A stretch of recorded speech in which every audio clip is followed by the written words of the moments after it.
우리가 계속해서 마태복음을 살펴보고 있습니다. 마태복음의 가장 큰 주제는 예수님은 왕이시다, 예수님은 메시아이시며 그리스도시다라는 겁니다. 이것을 유대인의 관점으로 철저하게 변증하고 있는 성경이 마태복음이라고 말씀을 드렸고, 이 마태복음에서 이제 예수님께서 공생의 사역을 갈릴리에서 시작하시면서 중요한 큰 두 축으로 사역을 시작하신다고 말씀을 드렸습니다.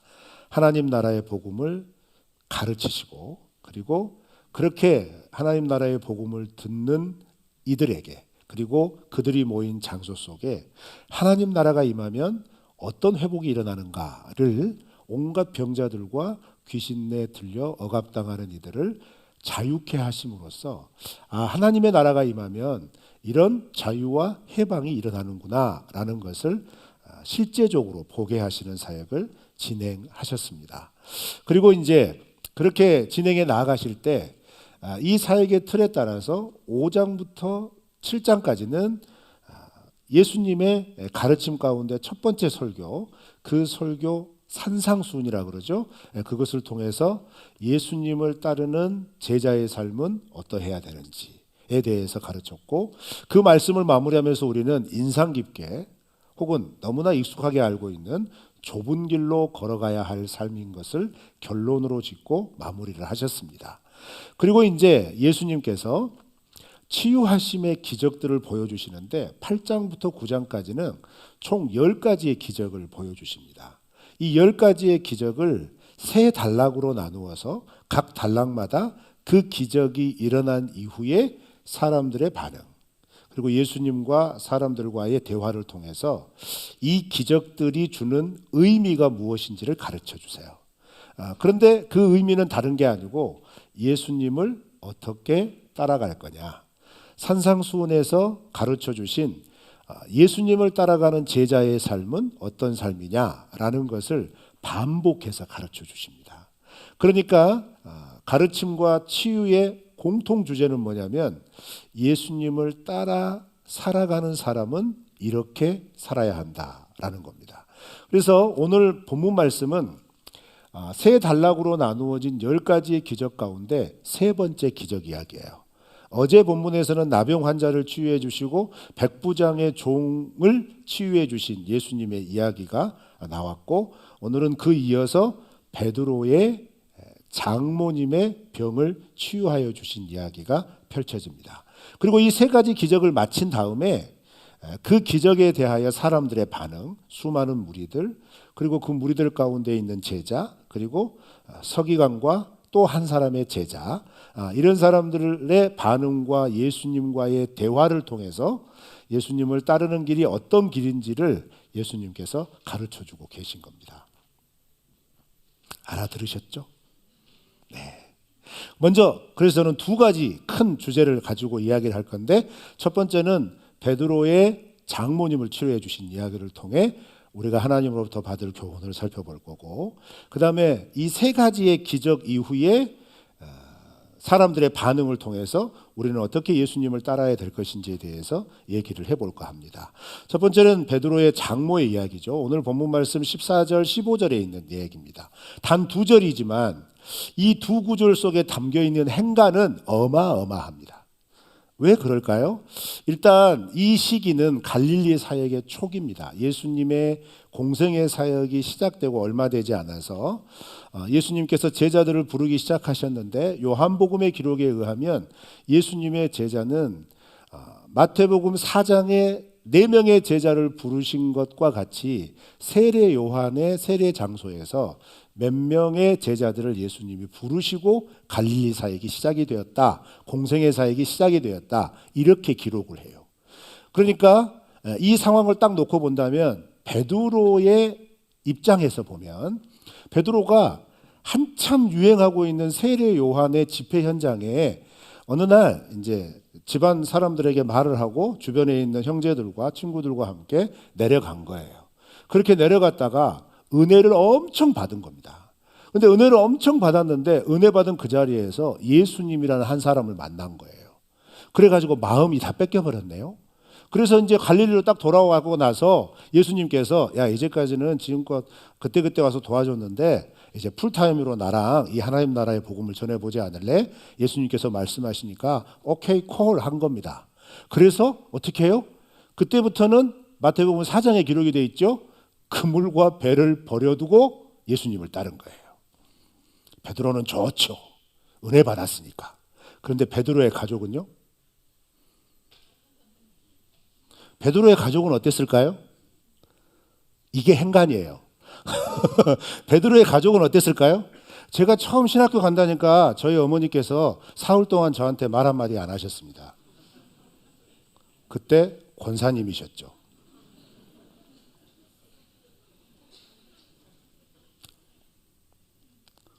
너는 장손인데 이 말씀한 3일 동안 앞에서 너는 장손인데 너는 장손인데 말이 다 담겨 있어요. 그 말에 다. 그렇죠? 자, 베드로의 가족은요. 마음이 어땠을까요? 장모님이 걸린 병이 뭔 병이죠? 열병. 혹시 화병이 아닐까요?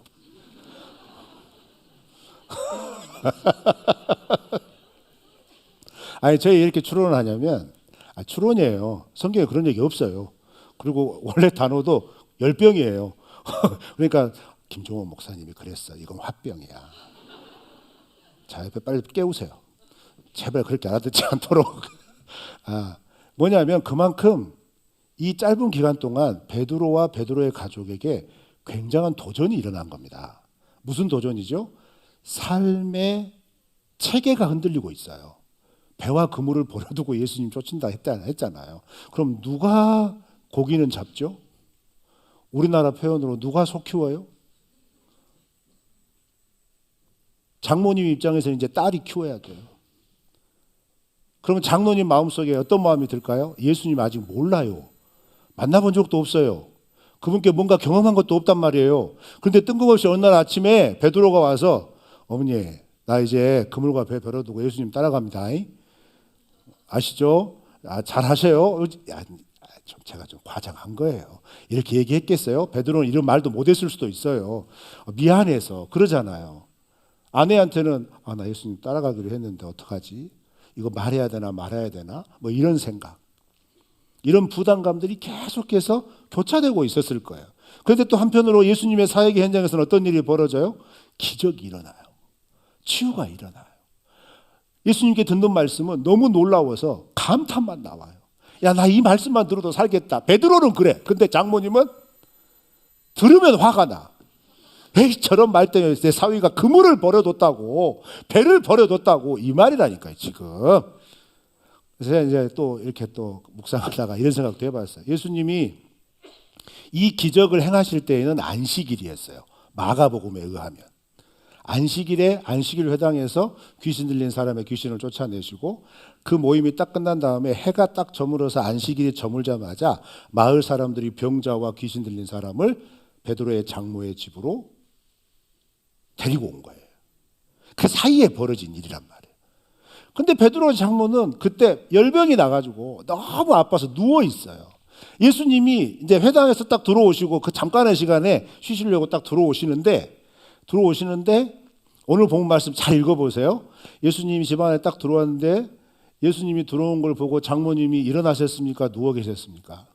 누워 계셨죠. 왜 누워 계셨을까요? 첫 번째, 너무 아프셔서. 기력이 완전히 지나요. 두 번째, 꼴배기 싫어서.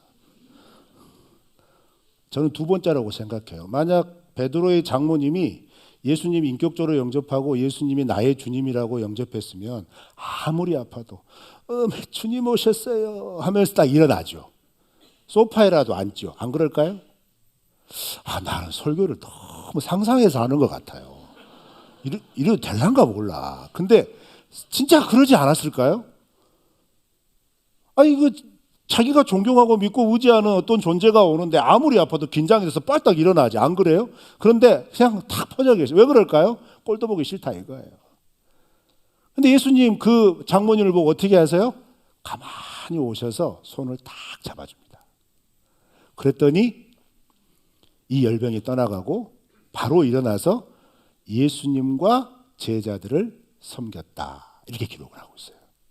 그러니까 여러분, 이 장모님의 마음속에는 지금 예수님에 대한 호의적인 감정이 아니었고 거기에서 오는 마음의 부담도 있지만 때마침 육신의 열병이라는 병까지 걸려서 엎친 데 덮쳐서 끙끙 앓고 계신 거예요. 그런데 그런 장모님에게 예수님 오셔서 아무 말씀 안 하십니다. 병행 구절에 있는 마가복음에도 살펴보니까 조금 상황은 달리 묘사를 해요. 마가는 1장 아마 중반 이후에 이게 나올 거예요. 한 30절쯤에. 근데 마가는 어떻게 이걸 표현했냐면 제자들이 예수님과 베드로의 장모의 집에 딱 들어와서 장모님이 누워 계신다는 걸 제자들이 예수님께 말씀을 드려요. 그리고 그 말씀을 듣고 예수님이 가가지고 똑같습니다. 손을 잡아줍니다. 손을 잡고 그 즉시로 회복이 되었다라는 겁니다.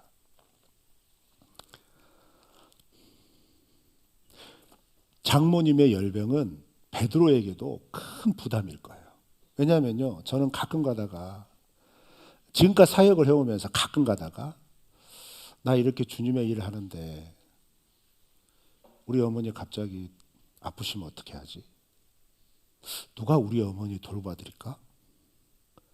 이런 부담이 제가 있을까요, 없을까요? 없으면 사람이 아니죠. 있습니다. 그래서 사실 이 마음 때문에 나 사역지를 고향 가까운 곳으로 가야 할까? 이런 생각 할까요, 안 할까요? 당연히 하죠. 왜요? 그게 사람의 마음인 거예요. 베드로도 그런 비슷한 마음을 가졌을 거라는 거죠. 예수님의 부름을 받아서 그물과 배는 다 버려두고 예수님 쭉 따라다니고 있지만 갑자기 장모님이 아프신 거예요. 얼마나 부담되겠어요. 마음에 큰 짐이 된 거죠. 그런데 그 마음의 큰 부담과 짐을 예수님이 손 한번 딱 잡아주시니까 일순간에 사라진 거예요.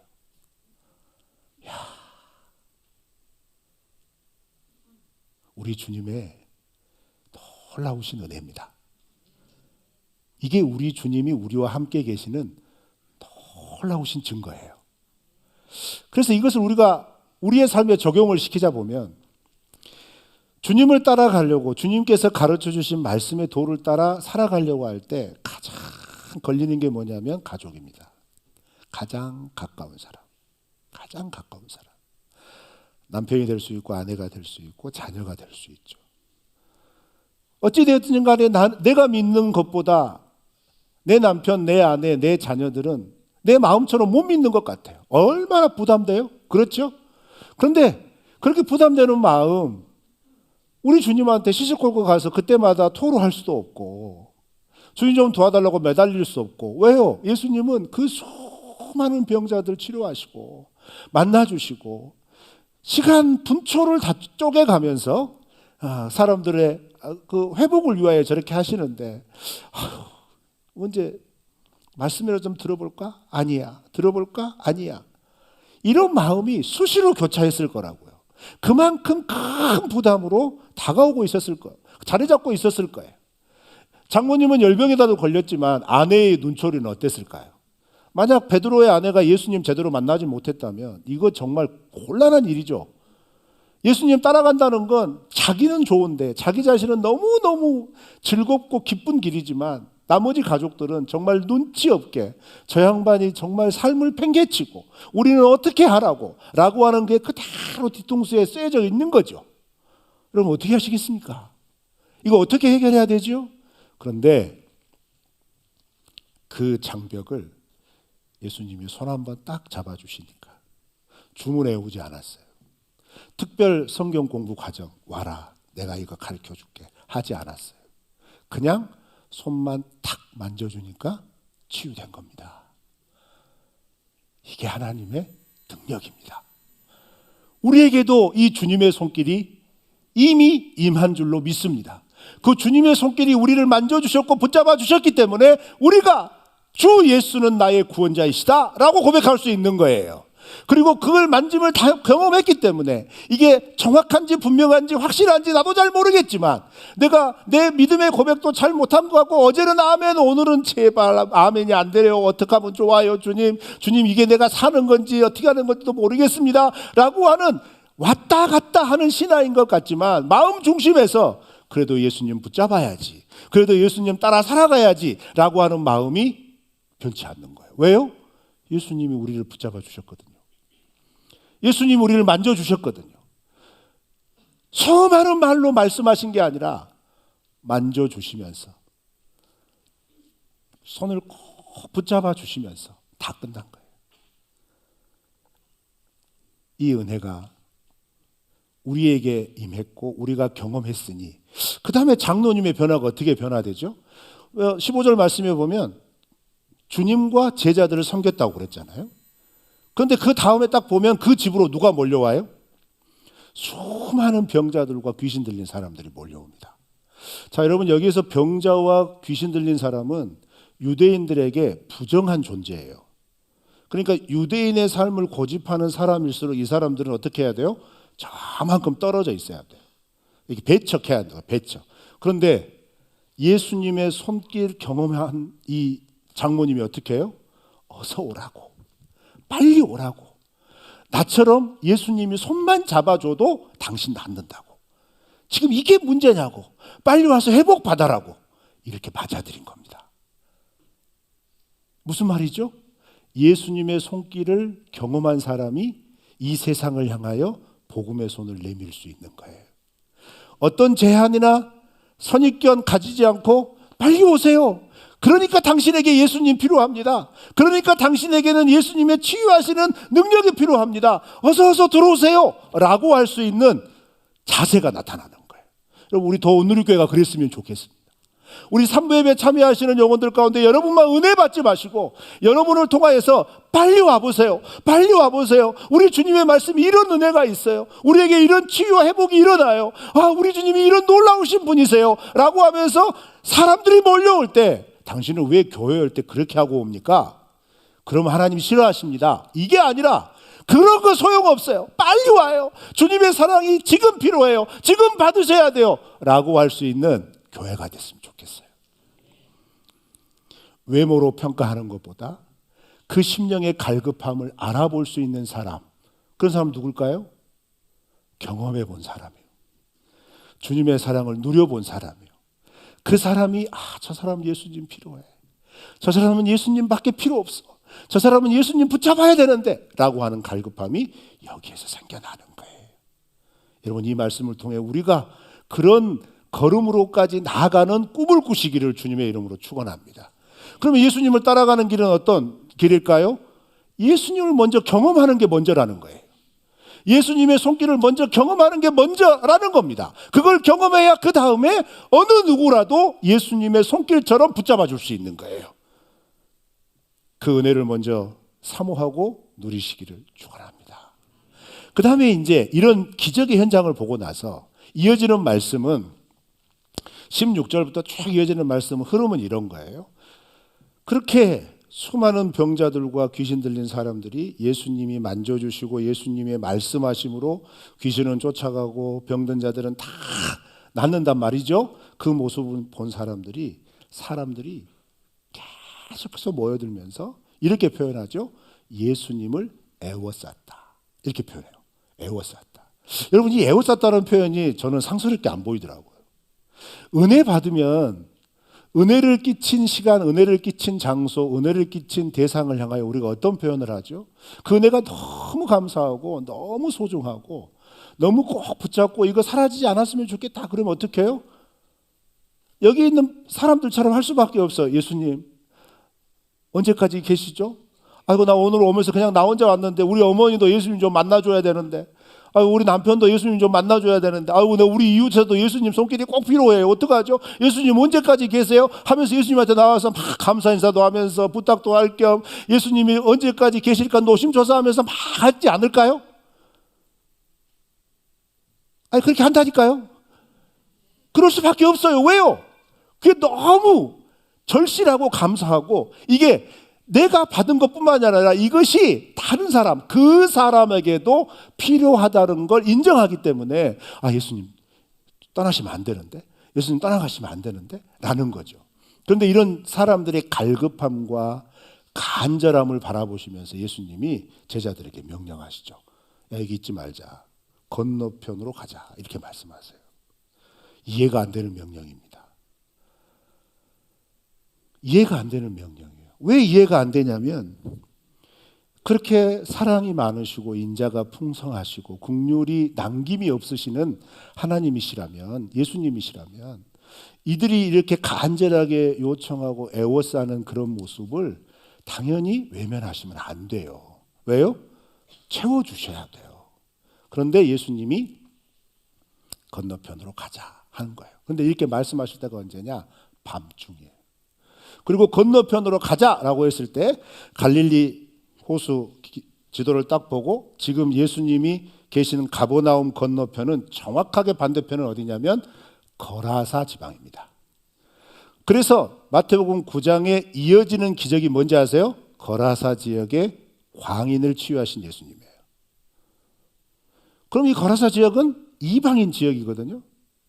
지금 유대인들이 몰려와서 유대인들의 병든 자, 유대인들의 귀신 들린 자를 다 치료해 주신 걸 보면서 주님 저도요, 주님 저도요, 주님 우리 집안도, 주님 우리 친척도, 우리 주님 이 관계도, 이 사람 저 사람도 하면서 막 계속해서 아우성을 친단 말이죠. 그런데 그 간절한 필요를 딱 외면하시고 어떻게 해요? 이방인 지역으로 딱 가는 거예요.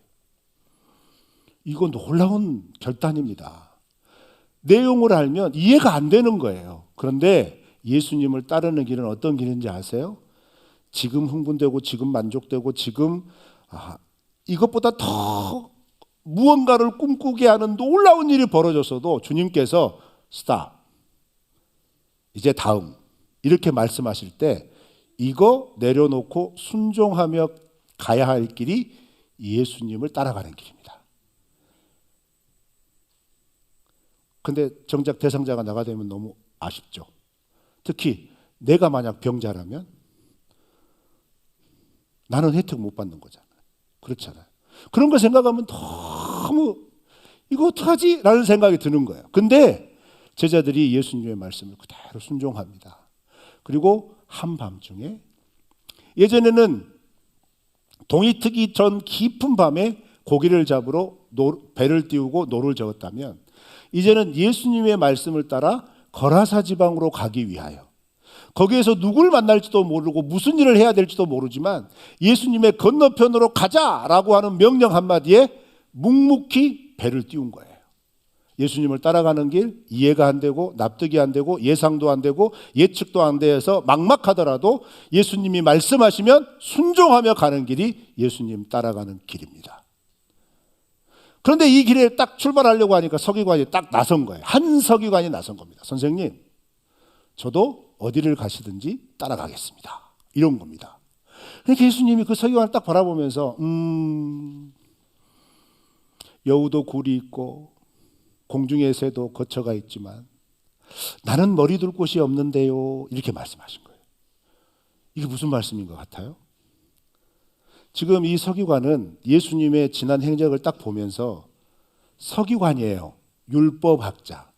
여러분 중간중간에 예수님의 가르침, 특히 산상수훈을 마무리하는 7장 마지막 부분에 사람들이 예수님의 가르침에 대해서 놀래죠. 어떻게 놀랍니까? 이는 서기관과 바리새인과 다른 권위 있는 말씀이었다라는 거예요. 이제껏 자기가 배운 지식과 차원이 다른 거라는 겁니다. 이제껏 내가 알고 있던 것과 비교가 안 되는 깊은 해석이라는 겁니다. 생각하지 못한 관점이라는 겁니다. 여러분 지적 연구가 충만한 분들은 그런 거 딱 피리 꽂히면 어떻게 해요? 이거 파야 되겠다. 이게 학자거든요. 이 학자는 지금 예수님께 가르침 받은 걸 끝까지 파고 싶은 거예요. 끝까지 듣고 싶은 거예요. 그래서 자기가 원하는 것 해소시키고 싶은 거예요. 그래서 예수님, 나는 그 예수님이 어디를 가든지 쫓아다니면서 예수님의 가르침을 그대로 받겠습니다. 이런 겁니다. 근데 여러분 이 모습은요 이상한 거 아니에요. 왜냐하면 1세기 당시 유대 문화는 이 지역의 문화는 제자가 스승을 선택하는 문화였습니다. 그런데 여러분 제자들을 부르시는 예수님의 모습을 보시면 반대죠. 예수님의 제자들이 예수님을 선택하지 않았어요. 예수님이 제자들을 부르십니다. 완전 다른 거예요. 그런데 이게 우리는 성경만 보아서 이렇게 하는 건가 보다 이렇게 생각하지만 아니에요. 이때 당시 뭔가를 배우려고 할 때 배우려고 하는 사람은 배움을 줄 수 있는 선생이나 스승을 자기가 선택해요. 그 말은 뭐예요? 내가 배우고 싶은 확고한 목적이 있다는 거예요. 난 이거 배우고 싶다. 이거 잘 가르치는 그분한테 간다. 이거예요. 그런데 서기관이 예수님을 찾는 목적은 그거라니까요. 이제껏 들어보지 못한 가르침, 이제껏 느껴보지 못한 권위 있는 가르침, 그걸 배워서 뭐 하게요? 자기도 그런 예수님처럼 영광 받고 싶다 이거예요. 자기도 그런 영광을 누리고 싶다 이거예요. 그런데 예수님 뭐라고 그래요? 여우도 굴이 있고요, 공중에서도 거처가 있는데요, 당신 나를 따라오면 머리 둘 곳도 없을 텐데 어떻게 하실래요? 이 말이에요. 즉 지금 당신이 나한테 원하는 것은 지식은 채워질 줄 모르지만 내가 지금 선포하고 가르치는 하나님 나라의 복음은 지식을 주기 위해서 가르치고 선포하는 게 아니라 삶으로 살아내기 위해서 가르치는 거라는 거예요. 그런데 그 삶은 어떤 삶이냐? 이 세상이 기대하고 이 세상이 원하는 삶이 아닐 수도 있다는 표현이에요. 머리 둘 곳이 없다 이 말은 뭐예요? 세상이 배척한다 이 말이에요. 편안히 쉴 수 있는 공간조차 주지 않는다 이 말이에요. 편안히 잠잘 수 있는 장소조차 확보할 수 없을 수도 있다는 겁니다. 그런데 그 길을 당신 갈 수 있겠느냐라고 얘기했을 때 서기관과 예수님에 대하는 거기서 단절됩니다. 내 유익, 내 만족을 위해 예수님을 따르겠다고 했지만 예수님은 자기 유익, 자기 만족의 삶이 아니라 자기 부인의 삶을 요청하셨기 때문에 선택한 겁니다. 아, 이건 아니다. 마지막 대화가 나오죠. 제자의 대화입니다. 제자가 예수님께 막 출발하는 찰나에 그런 거예요. 예수님, 우리 아버지 장례 마무리하고 가겠습니다. 따라가겠습니다. 이렇게 말합니다. 예수님께서 아이고 그래야지. 왜냐하면 여러분 레위기의 율법에 보면요, 제사장이라도 부모가 장례가 나면 제사장의 임무의 차례가 오더라도 부모의 장례를 먼저 치르는 게 순서예요. 그만큼 레위기에서는 이것을 중요하게 여깁니다. 부모를 공경하는 거니까요. 그렇죠? 그런데 예수님이 그 말씀과 딱 비교했을 때 이게 이거 봐라, 맞지 않는 말씀 같아요. 이 문장만 보면. 또 여러분 구약 성경에 보면 엘리야가 엘리사를 딱 부를 때 엘리사가 엘리야한테 이렇게 말합니다. 부모님께 가서 인사라도 오게 하고 따라가게 해 주십시오. 그러니까 엘리야가 허락합니다. 인사하고 와라. 무슨 말이죠? 그거 당연한 거다.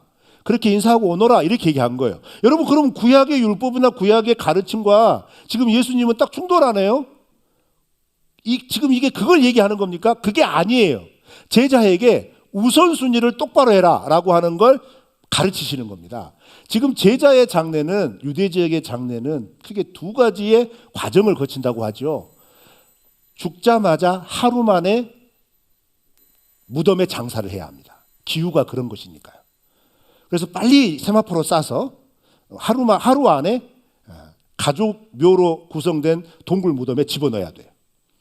그리고 그렇게 가만 놔둬요. 그럼 한 1년쯤 지나면 살이 다 썩고 뼈만 남습니다.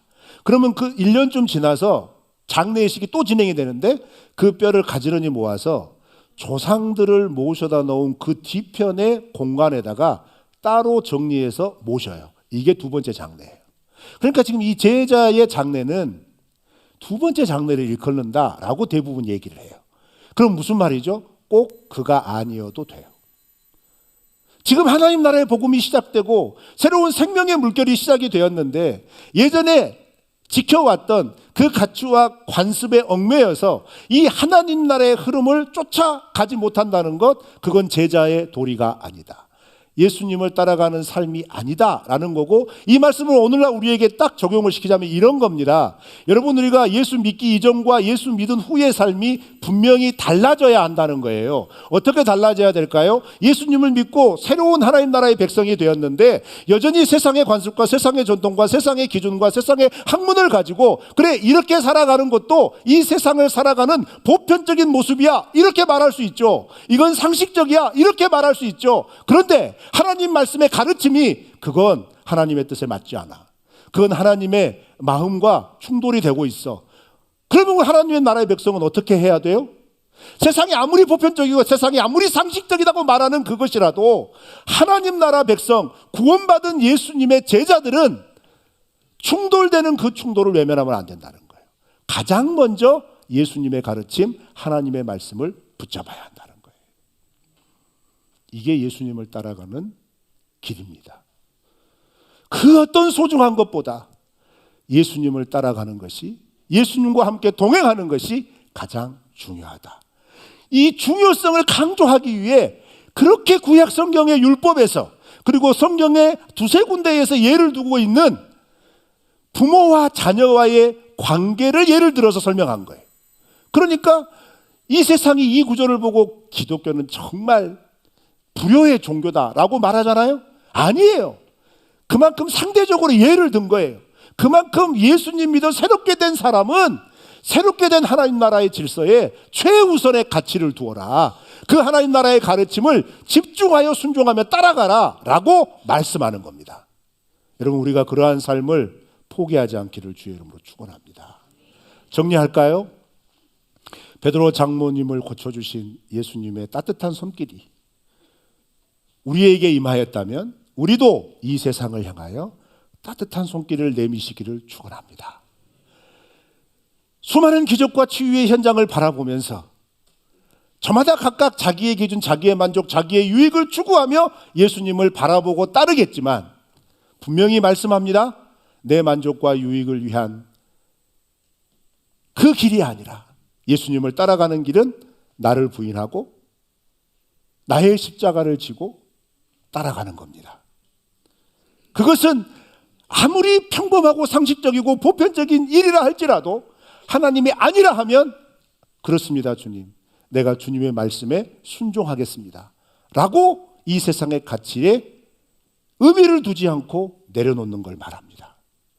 이렇게 살아가는 것이 세상 속에서는 너무너무 어리석은 거고 조롱거리가 되고 비판거리가 될 수 있지 할지라도 나의 생명을 구원하여 주신 하나님의 놀라우신 그 은혜 앞에, 그 부르심 앞에 나도 그 하나님 나라의 말씀을 굳건히 지키며 나아가야 되겠다는 굳은 믿음의 고백으로 나아간다면 그것이 곧 예수님을 따라가는 길이고, 그것이 예수님의 산상수훈의 결론, 좁은 문 좁은 길을 걷는 삶입니다.